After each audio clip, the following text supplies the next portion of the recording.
Yes guys, welcome back to another video. Welcome to the George Benson Football Channel for 6 things that we learned from Arsenal 1, Chelsea 2 at the Emirates Stadium. It is a friendly that was played for Mind Charity and Chelsea get the result, which is great news. Speaking of great news, I want to foreshadow a little bit of great news. If you guys aren't subscribed and you click subscribe during watching this video, the chances are you can help me reach the goal of hitting 200,000 subscribers. We're about to hit it, so if you're not subscribed, make sure you do so. And if you can hit the like button on today's video, that would be absolutely amazing. Chelsea go to Arsenal, get a 2-1 win, and things are looking good. You know, pre-season, I say it in every video where I talk about player performances or ratings, review in pre-season. It's always the same. You can't take too much of it too seriously. We can, of course, get excited about a win because it's always nice to see the 11 men on the pitch in the blue of Chelsea Football Club getting a result.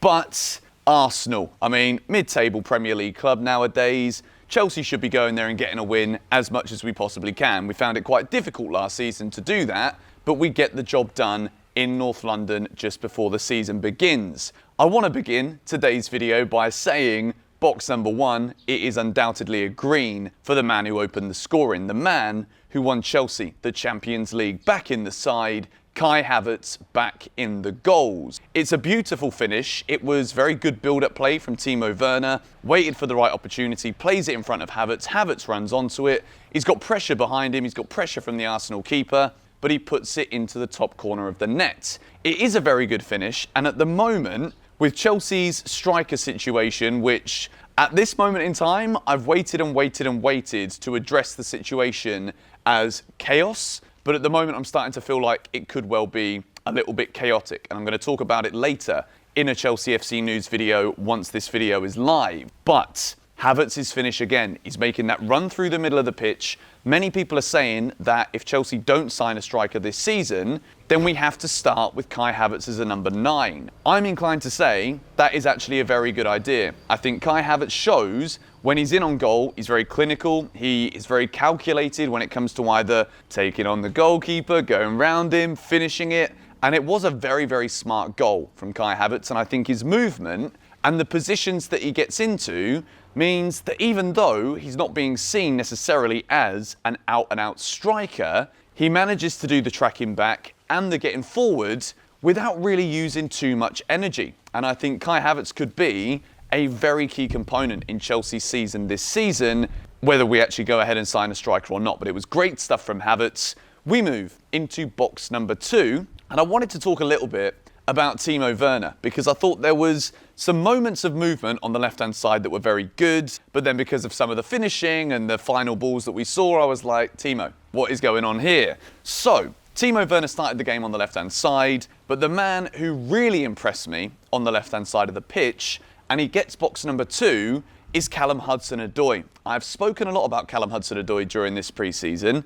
I think he looks sharp, I think he looks fit, and I think this season, the fact that Chelsea have obviously spoken about the idea of bids might come in for Callum Hudson-Odoi. The right bid's definitely not going to come in this summer, so therefore Callum Hudson-Odoi stays at Chelsea. And you just get the feeling that if Callum Hudson-Odoi can have a good season, then this could be the season that we all remember as the proper breakthrough season of Callum Hudson-Odoi at Chelsea. He's looking fit, he's looking sharp. Some of the dribbles that we saw just before half-time, I think he absolutely skinned the living daylights out of the Arsenal right back, gets to the byline. He's looking very, very good. And I think obviously we know Callum Hudson-Odoi's best position is playing on the left wing. But with so many different players being able to offer so many different things in a Chelsea side where we envisage someone going through the middle, left winger, right winger, is Callum going to be able to lock that place down? I expect we'll see Timo Werner deployed in that position at some point, Christian Pulisic as well, maybe even Mason Mount. It is currently very, very difficult to know just where everyone's going to fit into this Chelsea team because you've got good performances coming in from Hakim Ziyech. He looks sharp, he looks ready. We know the quality of Pulisic.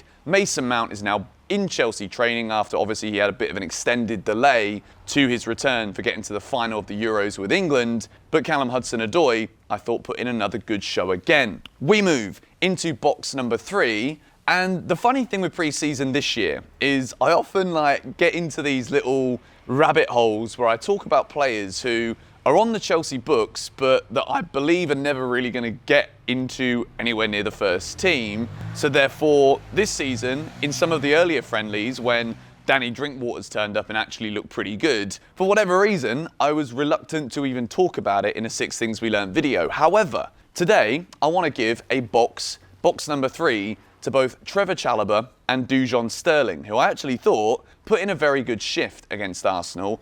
And there's a lot of players that we see making up the numbers as some of the key first-team players come back late from the major international competitions. Trevor Chalobah, Dujon Sterling.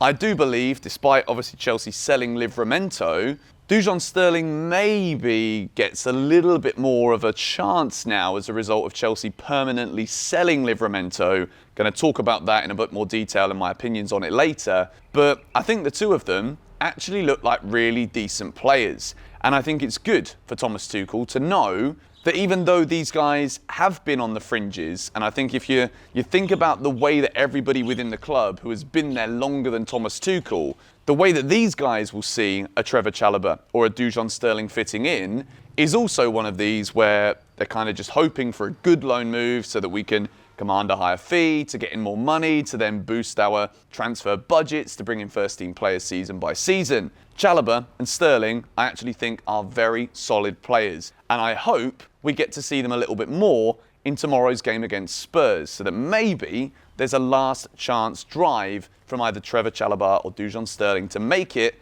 into Thomas Tuchel's ideas. We move into box number 4, and it's an overall green box for the fact that we are seeing players like Havertz, players like Werner coming back in and getting minutes. Because Chelsea had so many players present in the final of both, obviously, for Brazil, Thiago Silva, Mason Mount, Reece James, Ben Chilwell, Jorginho, Emerson, that is a large chunk of the first-team squad who were competing on international level right until the very end of those tournaments. The fact that slowly now we're seeing these players come back into training, Mason Mount's back in training, Reece James is back in training with his incredible leg tattoo of the Champions League trophy. The fact that we're seeing some of these players come back, I'm very, very glad to see Havertz looking so sharp after he was very, very good for Germany. Timo Werner as well, apart from the obvious, the finishing, just some things that Timo, it's so frustrating sometimes because you can see he does so many good runs. He does so many good things off the ball,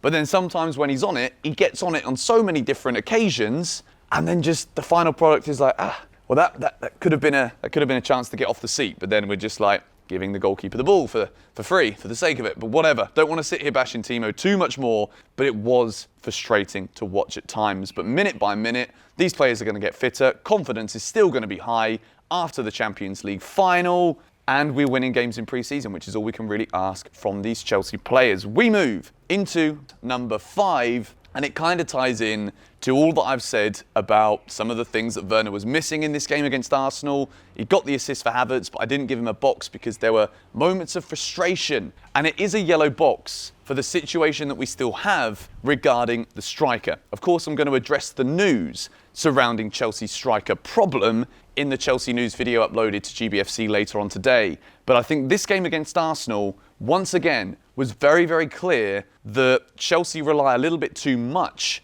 on those off-the-ball runs of Timo Werner and the wingers, and without an out-and-out number 9 going through the middle, or, of course, Tammy Abraham also got his goal. We'll go on to him in a moment. But Havertz as a striker, I do think it should be a last resort for Chelsea. I think it's still very clear that we need to sign a clinical goal scorer or a target man together. Both of those two things, clinical, target man, it goes hand in hand. And I think with Werner being deployed out on the left, again, it's just a sign from Thomas Tuchel that his Chelsea side really need to go out there and buy a striker. We're going to go into it in a lot more detail because it is getting a bit frustrating now. But again, I think this game was proof that if Chelsea did have a player like that, we've got so much quality behind and on the wings that we could be blowing Arsenal off the park. And that is whether it's a friendly or not. It's absolutely irrelevant. But I do want to finish box number 6 with a green for Tammy Abraham, who scored the winning goal at the Emirates again. it's an interesting one with Tammy because the reports are coming out that even though West Ham and Arsenal are interested this summer, Tammy isn't interested in going to West Ham. He's interested potentially in going to Arsenal, gets the winning goal against them again, and it was a very, very good finish. Tammy Abraham, there's never been any doubts in anyone's mind about his finishing. It's been the overall game and the consistency of what Tammy Abraham can offer that's always been the question as to whether or not he is at the level high enough to deliver that for Chelsea. I still tie it into box number 5. I think there still needs to be a big name striker coming in, but every time Tammy Abraham scores, I think it is important that we really, really appreciate that he is a goal scorer, he is a man that can deliver, and once again, he scores the winning goal against Arsenal Football Club. Will Tammy Abraham stay at Chelsea? At the moment, I'm seriously thinking that he will, because all of the strikers that we're going for, it's just become a bit of a mess. And I'm going to talk about it later on because I think although I've been very tentative in my approach to discussing Chelsea's business so far, I think we're leaving it a bit late now. And I think some of the things we're doing just don't quite add up to anything that makes. But anyway, Chelsea have beaten Arsenal 2-1 at the Emirates. This has been 6 Things We Learned here on GBFC. As I said at the beginning, if you're not yet subscribed to the channel, I would love to ask you to do so. Hit the like button on today's video. We've got another friendly against Spurs, Stamford Bridge tomorrow. Very excited because we're going to be parading the trophy around Stamford Bridge in front of the Spuds. But anyway, thank you guys for watching. Come on, you Blues. See you all later.